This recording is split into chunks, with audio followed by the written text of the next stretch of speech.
Good morning, everyone. It's August 7th. This is a regular meeting, Franklin County Commission. Commissioner Sotomayor, Present. Commissioner Harris, Present. Chair Waymire, Present. Commissioner Dunn, Present. Commissioner Dickinson. Present. All right, let's have a pledge of allegiance. Allegiance to the flag of the United States of America and to the republic for which it stands, one nation, under God, indivisible, with liberty and justice for all. All right.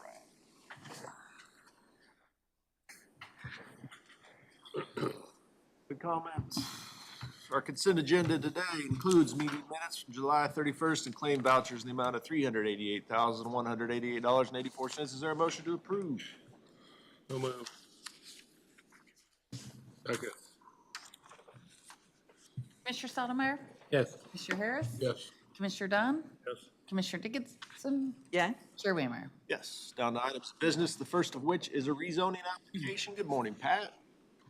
Morning, Commissioner. Today we're talking about a property commonly known as 3337 Reno Road.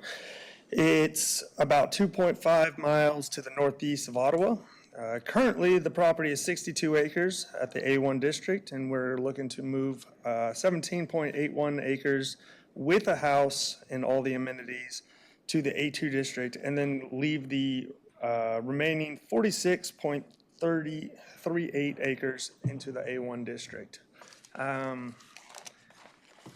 Both are not required to have water, so we have everything we need for septic and everything like that. The larger tract is going to stay in the agricultural, no plans to build on it or anything like that. I believe the landowner is actually just trying to sell it off for their retirement.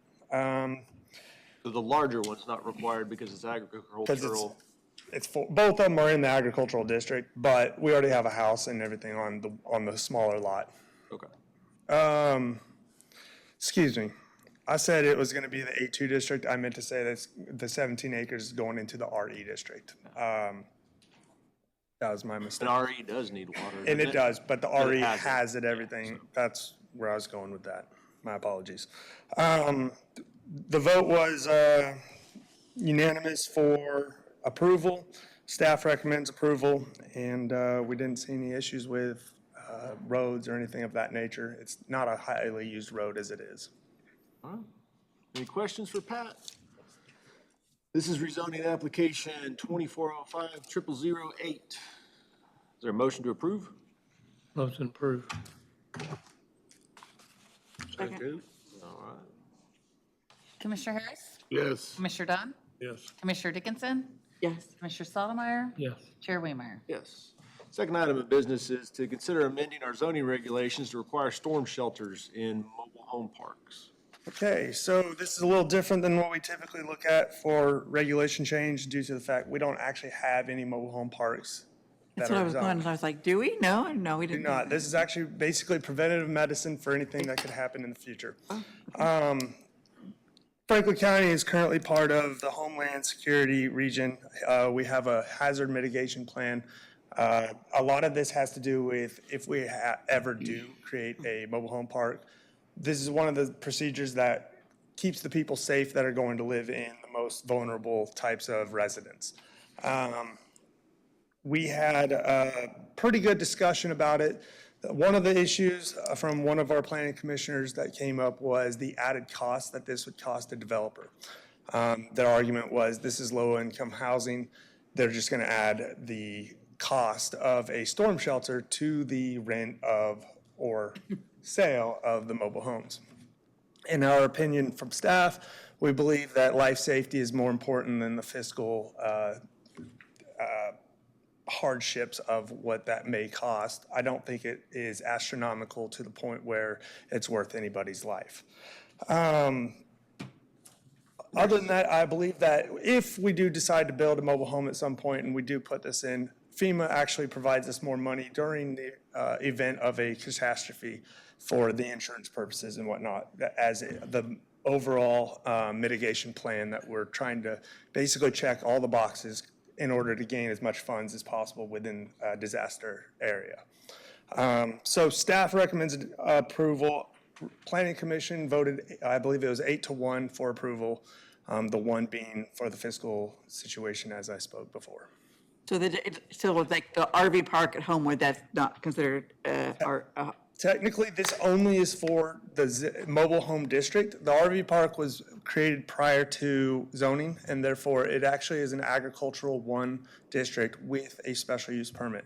I would highly recommend that they do it, but we're not forcing those. And we also, they would technically be grandfathered in because they are ahead of this regulation in the first place. I don't see that. I mean, our county's been around this long, we don't have a mobile home park at this point. Right. I don't really foresee that that's the direction we see our county going. Yeah, this really, at this point in time, doesn't affect anybody. It just protects us going forward. And we can also tell the state, we've put these plans in action. We have the regulation, Yeah. so we now meet your criteria for the FEMA guidelines. Yeah.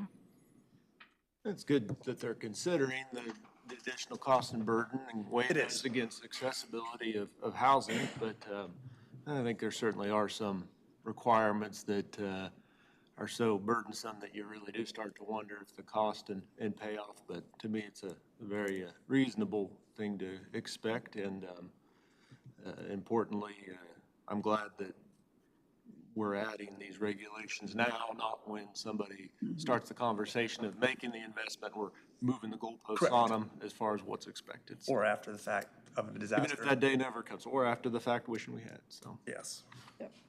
all right. Hey, Pat, there's two different things between a storm shelter and a tornado shelter. Correct. If we require a tornado shelter, it'd be substantially more expensive. Yes. So what we have is some literature in the packet that, and I can get that for you. It's just a standard that FEMA has as a regulation, I suppose, or a guideline of how it needs to be constructed to meet the needs for basically a tornado shelter. If we need to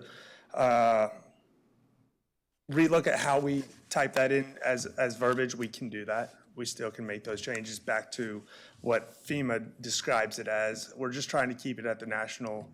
We took straight from their literature and put it into our regulations.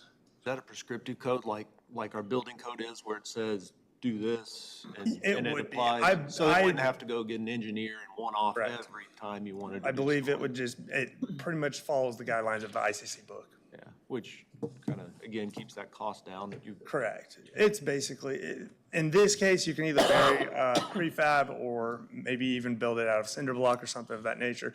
What a lot of mobile homes are doing is building bathroom facilities and then just building them out of concrete and or cinder block. And then basically that meets the criteria necessary for, I think, up to an EF5 tornado of how they're constructed. Okay. Is there a motion? I'll read this whole thing. To approve the amendments to Article 9 of the Mobile Home Park, Section 9-8, Special Requirements, 9-8 0.01 criteria of the Franklin County zoning regulations requiring all mobile home parks to provide FEMA-rated storm shelter protection large enough to accommodate the entire population of the park premises during a weather event. Did I interrupt for a second, Cole? I would like to ask Paul, that economic impact of including this, if somebody wanted to build a park in our county, would they even come here if they had to spend a ton of money on a shelter? Yeah, I would agree with what's been said. I don't think the cost is prohibitive from somebody moving forward on it. I appreciate the question very much. But I think the rationale and the fact that, to your point, it's not a tornado shelter, but it's a storm shelter, reduces that barrier, reduces that cost pretty significantly. So I don't think it's something that would defer or deter anybody from building such a development in our county. Thank you. Thank you for asking. Thanks. Motion, I will make a motion to approve. all right. Is there a second? Second. Commissioner Dunn? Yes. Commissioner Dickinson? Yes. Commissioner Stottlemyre? Yes. Commissioner Harris? Yes. Chair Waymire? Yes. Thank you, Pat. Our third item is to consider vacating Coal Creek Avenue in Centropolis to the east side of 10th Street. Yes, good morning, Commissioners.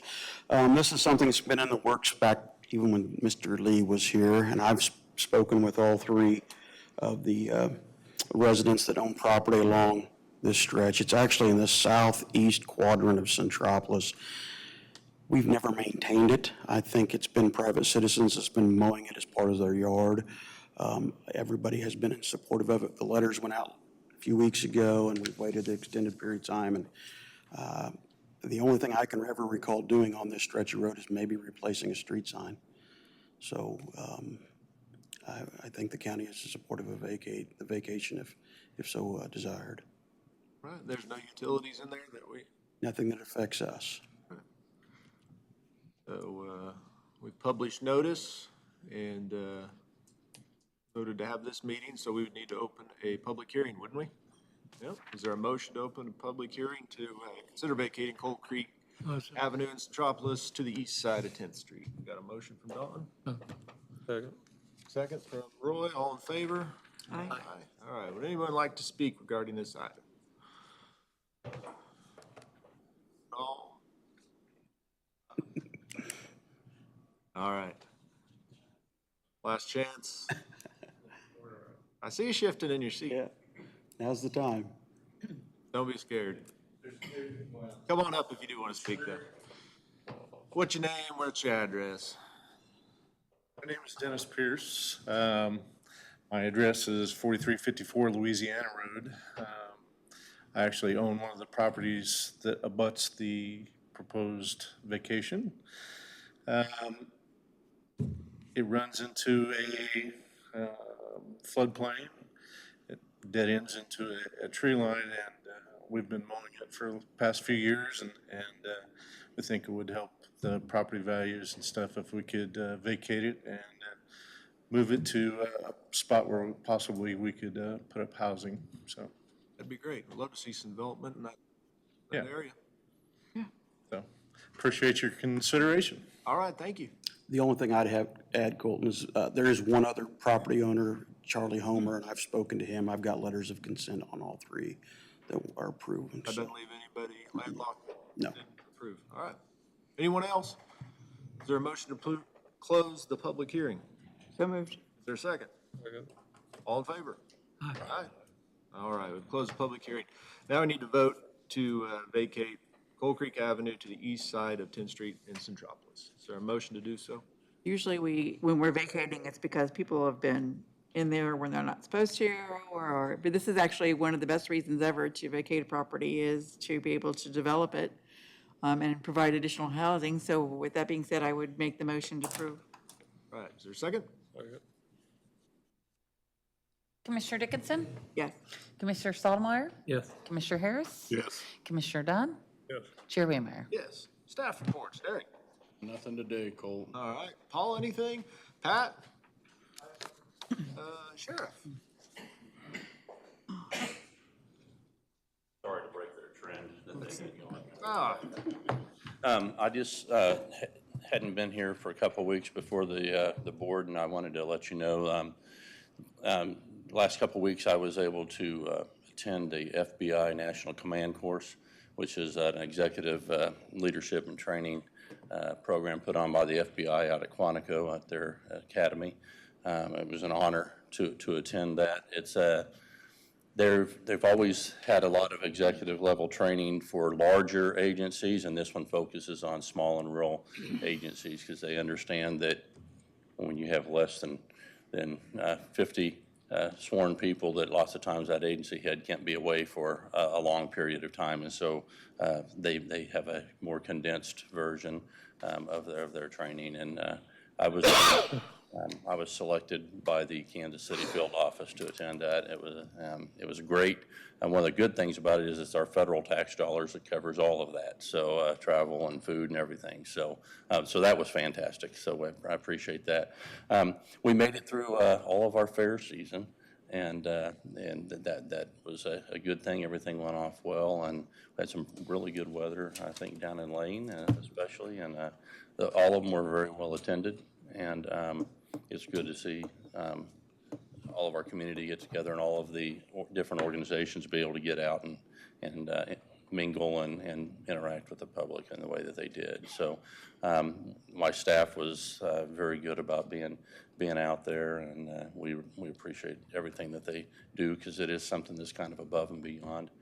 And last night we had National Night Out Against Crime, and all the events that we had that we participated in. Those were also very well attended, and gave us an opportunity to talk to the public and hand out literature on crime prevention, and just kind of let them know what's going on with all the different agencies. So overall, it's been a good couple weeks. So with that, I'll entertain any questions you guys may have for me.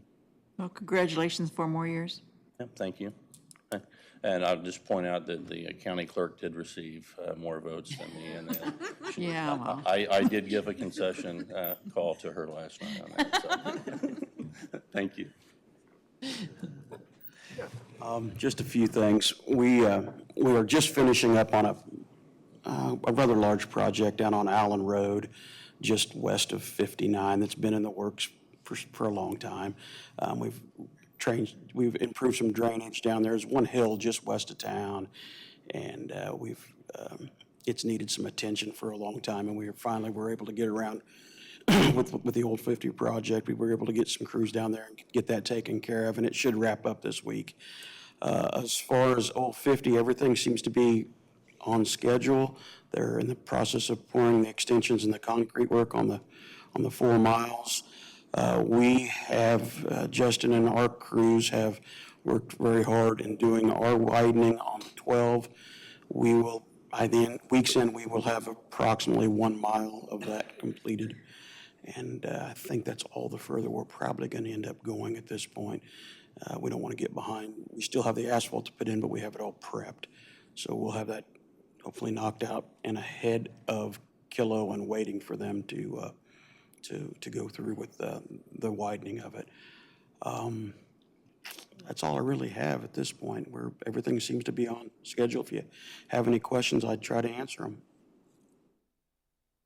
I just want to make one comment. My husband and I were driving the other day and saw a pretty good pothole in one of our roads, and instead of getting on Facebook and making a comment, I got hold of Jeff, and I'm sure there's a work order there and to take care of it. So, really, truly, that is the way to do it. Yeah, we appreciate it. We are trying to keep the maintenance up on the roads as best we can, but we do have all hands on deck on this project on Old 50, and we'll be doing more out there in the days and weeks to come. So we appreciate everybody's patience. So finished up the election yesterday. We're going to be going through all the results. We'll make our audit selection today. We'll actually perform the audit tomorrow, and we have it set for next Wednesday, immediately following this meeting, to canvass those election results. So At the courthouse? We'll move this meeting down to the courthouse after you have your regular meeting next Wednesday, and we'll canvass that election.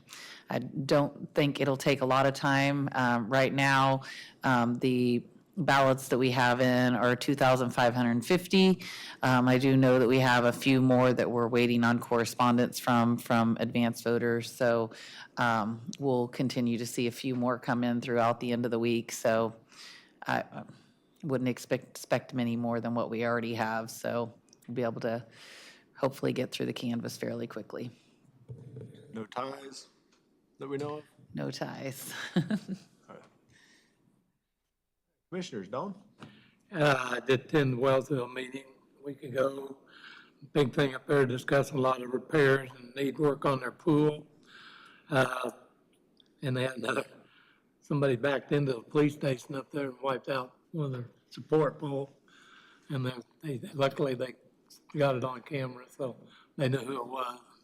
And trying to get that taken care of. They did vote on doing their continued sidewalk projects they do up there in the city every year. They try to do do a block or two every year, so they voted to, and the cost of that is dramatically went up.